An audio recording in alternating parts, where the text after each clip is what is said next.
Musalia Mudavadi ametoa wito kwa vijana humu nchini kutokubali kutumika na wanasiasa kuzua vurugu na kuvuruga amani, hasa wakati huu taifa linapojiandaa kwa ajili ya uchaguzi mkuu wa mwaka ujao, akibaini kuwa Kenya ilipata madhara mengi kutokana na ghasia zilizozuka baada ya uchaguzi mkuu wa mwaka 2007.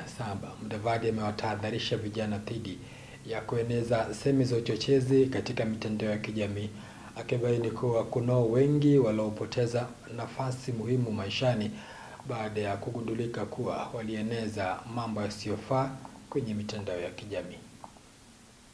Visa vya wahuni kuwahangaisha wananchi vikionekana kuongezeka, hasa wakati huu taifa linajiandaa kwa ajili ya uchaguzi mkuu wa mwaka wa 2027.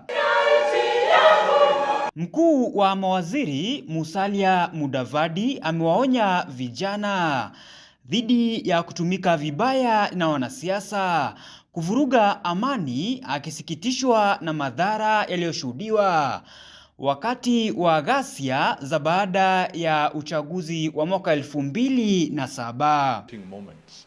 One of our darkest moments was the post-election violence that ensued after 2007-8 elections.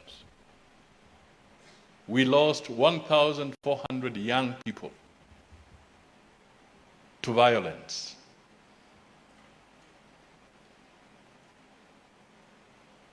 Violence from Goonism, violence from bullets, both ways.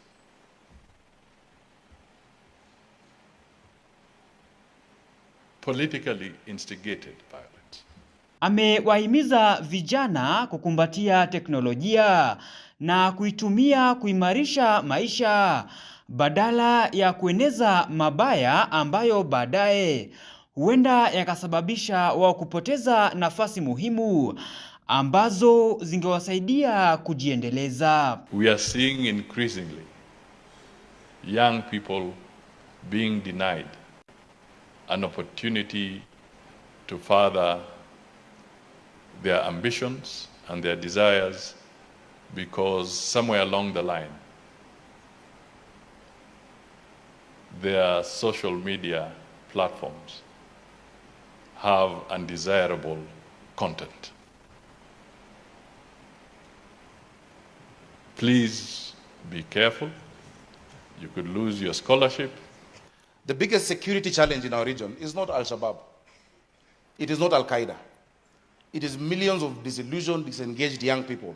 And we've seen them being misused locally by politicians, by my colleagues, and many times even some of us are blamed.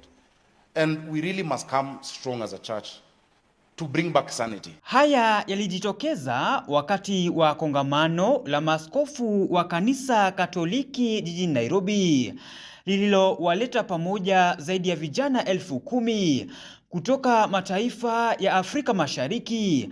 Mudavadi akitoa wito kwa viongozi wa makanisa kuendelea kujitahidi kuhamasisha amani.